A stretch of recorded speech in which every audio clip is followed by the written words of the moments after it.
The power of 1.8 billion, the collective influence of youths across the world, is an undeniable force to be reckoned with. After all, young people are the future. In the realm of adult concerns, however, youth issues are often glossed over altogether, jeopardizing economies and societies in general. Our young people, the young people of today, must be able to assume the responsibility for the running of our businesses, our military or police, our schools, our governments, whether local or national. They must also be and become our diplomats, those people who go out there and sell Belize to the world, who ensure that people know what Belize is, that people want to participate in what Belize is doing so we can continue to grow.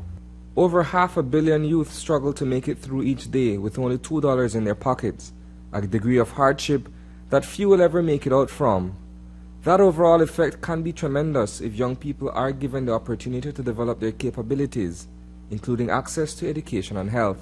We need to start to increase our efforts in creating this education opportunity outside of the formal school system.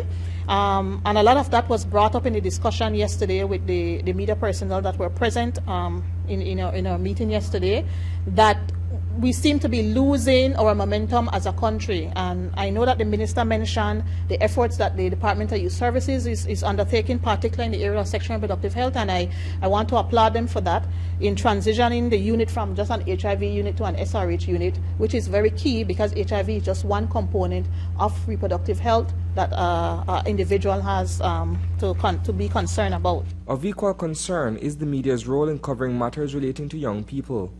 In Belize, the media is being taken to task for the content of its broadcast, primarily during the news. We must not only see the media as preaching to the young people or giving education to the young people or highlighting what U.N.F.P.A is doing or what Ministry of Health is doing, but also to put the information out there and to hold the entire country responsible. So whenever you're reporting something bad happening to a young person or a young person participating in something good, the media must present in such a way to let the general public know that if something bad has happened to a young person, this information is not for you to now sit at home and point fingers and say, these young people these days and so on. But it has to be worded in such a way for them to understand that the reason this thing is happening to that young person is because of all of us. We're not contributing like we should.